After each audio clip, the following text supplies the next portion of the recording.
My husband and his intern, who was also his secret mistress, erased my name from the startup I built. You were just the pretty face for investors, she smiled coldly. 2 years later, a reporter called me for comments because the trademark was. I'm 45 now. My name is Clarice and I live in Seattle. I used to be married to a man named Jules. And together, we built a company. Or at least, I thought we did. Until I found out he had been building something else, something without me, the whole time. This is the story of how the man I loved betrayed me in the worst possible way, how I was erased from something I poured years of my life into, and how, by pure accident and maybe a little poetic justice, I got the last word. It's long and messy, and I still don't know how I feel about all of it. But here goes. It started like any other rainy Seattle Friday. I was on the couch in leggings and a giant sweatshirt, curled up with my laptop and a mug of coffee that had gone cold a long time ago. The house was quiet except for the occasional creak of the old hardwood floors and the soft patter of rain outside. Jules came bursting through the front door like a gust of wind, soaked, energized, face flushed.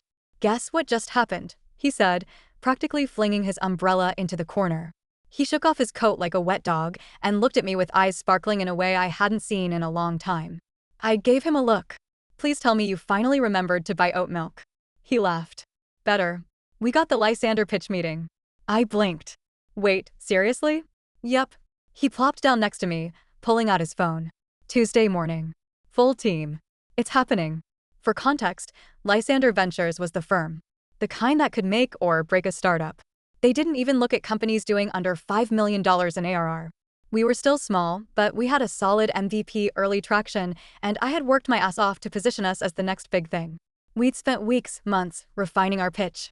I'd rewritten the deck 3 times, rebuilt our messaging, redid the brand design from scratch. I'd talked to 5 of my old agency contacts to get feedback, all while still consulting on the side to keep us afloat financially. "That's huge," I said, finally letting myself feel a little hope. "Do you think they'll bite?" "They will," Jules said confidently. "With Callista on board, our ops look tight as HLL. We're gonna crush it." I flinched a little at the mention of her name, though I tried not to let it show. Callista Renner was our intern. Or, technically, she had been. When she joined a year prior, she was just another ambitious, overly confident 20-something from Portland. She had a resume full of top-tier buzzwords and an attitude that screamed I should be running this place. At first, I thought she was harmless. She asked a lot of questions, which I liked. She stayed late. She seemed eager. But then, slowly, I noticed little shifts. Meetings started happening without me. Emails were forwarded directly to Jules. Decisions were made that I didn't hear about until after the fact. She'd started dressing like a woman twice her age, sleek, fitted suits that screamed power move. And I'd walk in and see her sitting in my seat at the conference table like it was nothing. I'd bring it up casually, "Hey, just noticed I wasn't looped into the campaign rollout call," and Jules would brush it off. "Clarice, you've been overloaded. I'm trying to take things off your plate." I should have pushed back. I didn't. Instead, I just worked harder. I thought if I could just prove my value, they'd remember that I had built this thing. That I was the reason we had traction and branding and buzz. That I was more than a co-founder's wife. Then came the night everything broke. Jules had been staying later at the office, claiming he was working on back-end optimization with Callista. It was 1:47 a.m. I remember because I was in bed staring at the clock, anxiety knotting my stomach. I got up, walked into the living room, sat on the couch, and picked up his work phone, which he'd left on the charger. I'd never gone through his messages before. Never even thought about it. I trusted him. Or maybe I just didn't want to be the kind of person who didn't. But that night, I opened it. And my world crumbled. "Callista," he called me, "boss lady," today in front of the team. Love it when you play the long game. Jules, she's still hanging on to this fantasy that she's essential. It's kind of pathetic. Callista, don't worry. Once Lysander signs, she'll be gone. Jules, she was the pretty face for early-stage investor charm. That's it. Callista, poor thing. She thinks branding is strategy. She has no idea how we're running circles around her. I sat there numb. The words swam on the screen. I stared at them for what felt like hours. I didn't cry. Not then. I just broke quietly, like a snapped wire inside my chest. The next morning, I confronted him. He didn't deny it. Not the affair. Not the betrayal. Not the gaslighting. Not the plans to push me out. "You're overreacting," he said, not even meeting my eyes. "Overreacting? You and your mistress plan to erase me from my own company." "Our company," he said sharply. that you've been neglecting for months. Neglecting? I've been keeping this thing alive. I've been the one building investor relationships, writing content, building the brand while you played house with your intern. She brings real strategy. You bring drama, he said coldly. And frankly, Clarice, I think we've outgrown you. That was the last time I saw him in our house. 2 weeks later, I was removed from the board. Officially, it was a restructuring to streamline leadership. Behind the scenes, Callista had manipulated the equity breakdown, using shares I had signed over years earlier to secure our seed round. I fought it, but I didn't have the money for the legal battle it would take. And the startup was technically still operating under Jules LLC. He shut me out of the bank accounts, froze me out of all access, told investors I was stepping down for personal reasons. And just like that, I was erased. I moved into a studio apartment in Ballard with peeling paint and a broken stove. I picked up freelance branding gigs. My hands shook every time I saw Heirloom mentioned in the tech press. They were on podcasts, speaking panels. Jules and Callista, Seattle's new power couple of tech. They'd done it. They'd stolen my life. And I thought that was the end. Until 2 years later, my phone rang. 2 years. 2 full years passed. I had stopped checking Heirloom's LinkedIn page. Stopped torturing myself with the endless articles and startup newsletters that celebrated them like they were the golden children of innovation. I was in therapy by then. I had finally stopped waking up at 3 a.m. with a tight chest and that spiraling, nauseating thought, how did I let this happen? I was rebuilding. Slowly. I was consulting for mid-stage companies, mostly helping burned-out founders clean up their brands after messy launches. It was quiet work. Honest. Nothing flashy. But it kept my lights on. And on good days, I felt useful again. Then, that call. It was a Wednesday afternoon. I was eating reheated pho on my couch with my laptop propped open, halfway through a Notion doc, when a number with a 206 area code popped up. I hesitated before answering. Hello? Hi, is this Clarice Menard? The voice was crisp, professional. Female. Speaking. My name is Mara Chen. I'm a journalist with the Seattle Times. I'm working on a feature piece about Heirloom's upcoming IPO, and I had a few questions, particularly regarding your role as the original trademark holder. Do you have a few minutes? I froze. I blinked. My brain couldn't catch up. I'm sorry, what did you say? I just need a quick comment about the trademark. I know it was filed under your name back in 2018. There's some public record confusion because it hasn't been updated. I stood up, heart pounding. My leftover soup spilled all over my blanket, but I barely noticed. Yes, I did file it. Why? Because the IPO is being delayed. There's a clause in the filing documents requiring clean IP chain of ownership, and your name is still attached to the federal trademark. They can't list until it's resolved. I nearly dropped the phone. I hadn't even remembered. I had filed the trademark back in the earliest days, before we had lawyers. Back when we were just 2 people working at our kitchen table. Jules had said he'd transfer it later. He never did. And that one little oversight? That was my fuse. I hung up the phone, trembling. It was like lightning had struck the ground in front of me. After 2 years of silence, of being erased, minimized, talked about like I was some fluke early contributor, they were finally coming back to me. And not because they wanted to. Because they had to. I called Elia. She was an IP lawyer I'd met through a client and had become a quiet friend over time. Elia, I said, still breathless. Remember when you told me to always check my name was removed from assets I built? I remember, she said slowly. I think I forgot one. Heirloom's trademark is still under my name. There was a pause. Then she said, send me the filing. Now, within 48 hours, Elia confirmed it. They'd never transferred the mark. Not legally. Not on paper. The name, the brand, the thing they were trying to IPO with was mine. They can't go public unless you sign off, she said. You hold the key. I sat on that knowledge for days. Part of me wanted to sign the release and walk away. Just be done.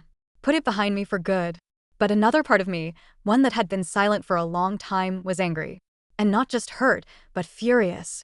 At the gaslighting. The lies.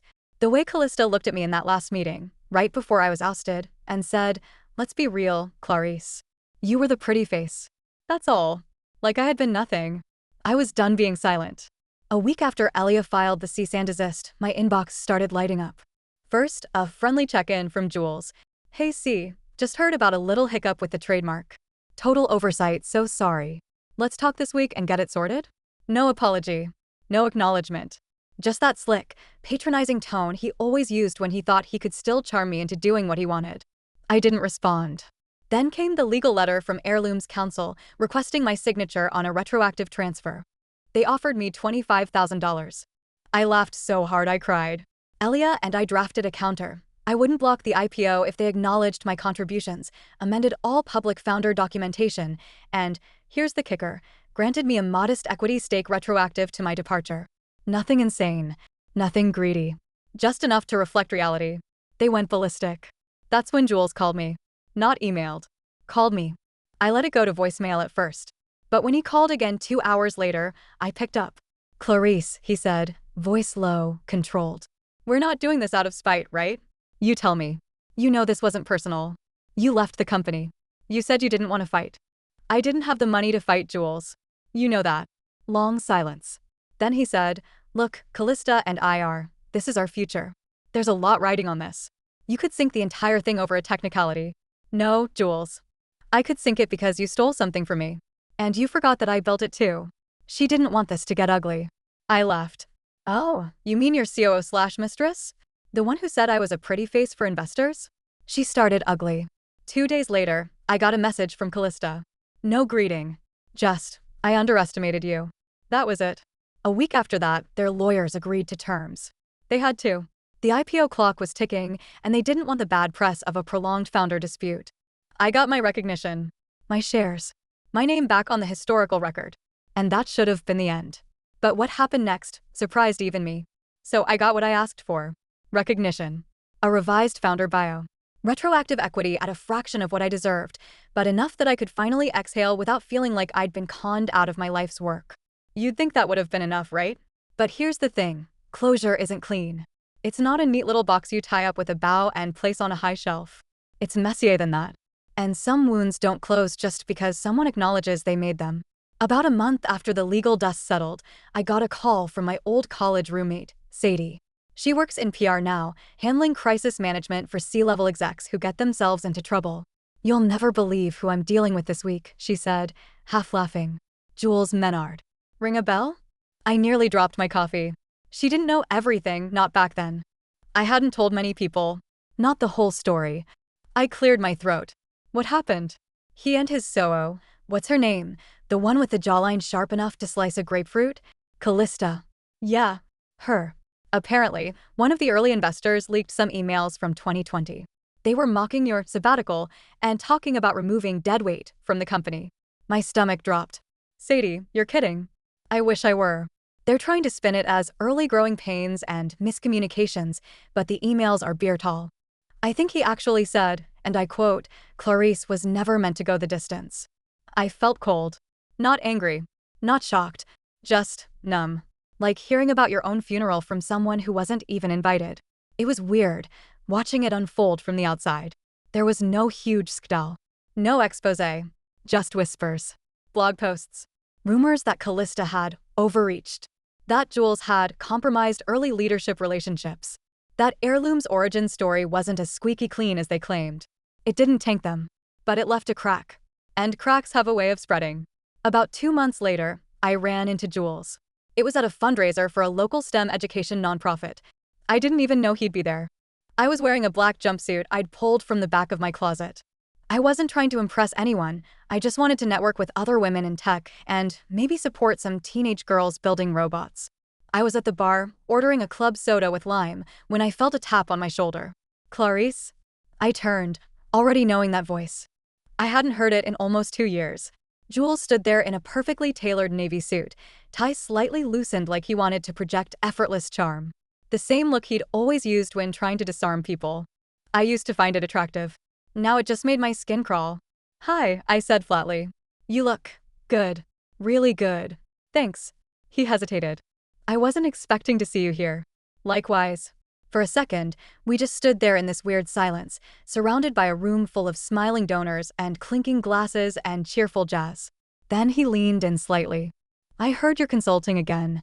Branding and comms? Among other things. We could really use someone like you right now." I blinked. "You're kidding." "I'm not. Look, Clarice, whatever happened back then. I cut in, voice sharper than I meant. "You mean when you and your intern screwed me over and erased me from the company I created?" He stiffened. "I didn't erase you. You left." I set my drink down a little too hard. I left because you left me no choice. You and Callista took everything. Then you rewrote history. And you were fine with that until the paperwork caught up with you. He opened his mouth, but I held up my hand. You don't get to rewrite this conversation too. He looked around, like hoping no one was overhearing us. Then he dropped his voice. She's gone. That stopped me. Callista? He nodded, jaw tight. Left 2 weeks ago. Austin said she needed to recenter her career. I waited for the rest. She took 2 of our senior leads with her. And a quarter of the client base. There it was. She always had a backup plan, I said, mostly to myself. He didn't deny it. She's younger. Smarter, he said, almost bitterly. Knew how to work the room. Investors loved her.